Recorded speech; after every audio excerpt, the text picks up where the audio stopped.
네, 지난 7월 전라남도 곡성군에서 일어난 일입니다. 90대 어머니가 숨지자 자신의 어머니를 강에 유기한 그런 10대 아들이 경찰에 붙잡혔는데요. 왜 그런 짓을 벌였는지 묻자 어머니의 장례 비용이 부담스러워서라고 답했습니다. 아니 근데 아무리 비용이 부담돼도 그렇지 어머니 시신을 유기하다니 이건 좀 아닌 것 같다는 생각이 드는데 이런 사실이 처음에 어떻게 밝혀지게 됐어요? 이 사망 사실을 가장 처음에 인지한 거 요양보호사였습니다. 어머니의. 사건 당일에 어머니에게 아침 식사를 챙겨주려고 요양보호사가 방문을 했다가 네네. 어머니가 숨져 있는 거를 발견을 했고요. 아. 안방에서. 요양보호사는 즉시 경찰에 신고를 했고 아들에게도 이 사실을 알렸습니다. 네네. 그런데 아들이 그 순간 어머니의 장례 비용이 걱정이 된 겁니다.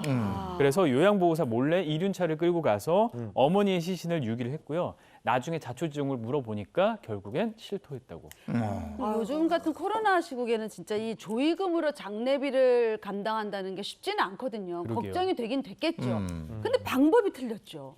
이 유기하는 방법밖에 없었을 거예요. 그러니까 이제 만약에 어떤 이제 뭐 가족이라든지 뭐 어떤 사람이 사망하는 사람 발견했다. 그러면 경찰에 신고한다든지 이렇게 절차를 따라야 됩니다. 네. 이렇게 따르지 않고 개인적으로 이렇게 어떤 사체를 이렇게 버릴 경우에는 우리 형법상 사체 유기죄가 성립이 돼요. 근데 이게 굉장히 중한 범죄거든요. 그래서 실제로 법원에서도 이 아들에게 이제 그 형을 내렸는데 네. 다만 이제 징역형은 되지 않고 집행유예 2년이 선고됐습니다. 그 이유는 뭐냐면 이 죄질이 가볍진 않지만 이 아들이 정신질환을 앓고 있었어요. 아하. 교연병 등을 앓고 있어서 그런 점이 감안이 돼서 집행유예가 선고가 되었습니다. 그건 그런데 그 장례비 때문에 부모의 시신을 방치하는 경우가 종종 있다고요. 네, 맞습니다. 제가 이 사연을 듣고 너무 마음이 아팠어요. 이게 2016년도에 어떤 일이 있었냐면 이 80대 노모가 돌아가시니까 60대 아들이 어머니의 그 시신을 차에 싣고 2달 동안 돌아다녔던 2달 동안? 그런 사건이 있었어요. 이게 전남 여수에서 일어난 일인데 이 노모와 아들이 단 둘이 살다가 어머니가 돌아가신 거예요. 그랬더니 지인의 차를 훔쳐서 이 어머니의 시신을 싣고 돌아다닌 겁니다.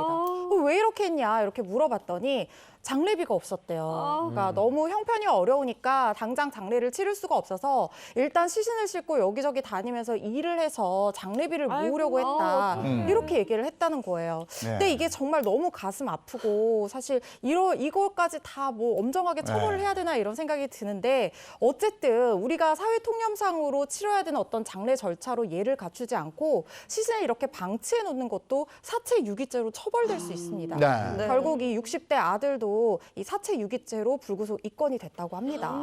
이게 병원에서 사망을 하시게 되면 병원에서 의사가 사망 진단서라는 걸 끊어주잖아요. 네. 그러면 사인이 확인이 되는 거거든요. 맞아요. 근데 만약에 집이나 병원이 아닌 곳에서 돌아가시면 119 일단 신고를 할 거 아니에요. 네네. 119 오고 그다음에 경찰이 경찰이 와요. 그다음에 경찰이 온 다음에 부검의가 와요. 그래서 뭐 사인이 뭐다라는 게 밝혀지고 네. 그다음에 경찰이 입회해서 그게 돼야 그다음에 장례를 치르게 돼 있어요. 근데 그 절차가 안 되면 이거 심각하게 또 문제가 생기게 되거든요.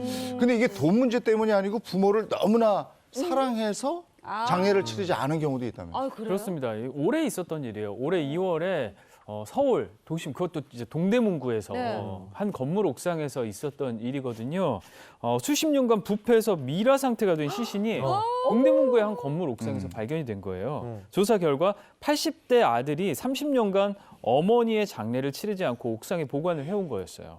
이게 아들은 어머니를 너무 사랑하고 아끼는 마음에 이런 일을 벌였다고 해서 많은 사람들을 안타깝게 한 그런 사건이었습니다. 그 영화에도 그런 영화 있어요. 자기 자식이 죽으니까 그 아이를 떠나보내기 싫어서 계속 방에 그냥 그대로 놔두는 거예요. 근데 얼마나 떠나보내기 싫으면 그렇게 했을까 싶은 생각도 드는데 이것도 사체 유기죄에 들어가는 건가요? 근데 이 사건은 이제 사체 유기죄가 공소시효가 7년이거든요. 7년이 지나서 이제 처벌은 안 됐는데, 근데 사실 우리 모두는 뭐 인간은 다 사망하기 때문에 이제 부모님이 이제 어떻게 장례를 치를 것인가 한번 심각하게 고민해봐야 됩니다. 네. 근데 저도 이제 얼마 전에 이제 어머니를 뵀는데 어머니가 이런 말씀하시더라고요. 네.